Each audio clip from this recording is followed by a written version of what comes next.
Ito po ang loob ng bahay namin. Ayan.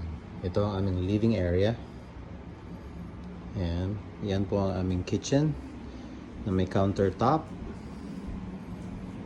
Our little Christmas tree. Ayan. So going that way is yung master's bedroom po namin. Ayan. Dito sa side na to, meron kaming guest room na isa. Andyan. Natutulog kasi sila misis dyan ngayon. And then meron kaming CR dito. Yan, full bathroom po yan. And then sabi nga nila malamig dito sa Alaska. Syempre, centralized ang heater namin. Ito po ang aming heater. Ayan.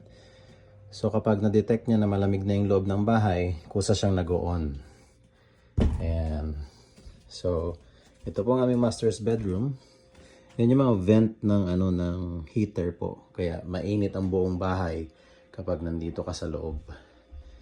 Ayan, ito po may master's bedroom. Meron po kaming full bathroom din po dyan.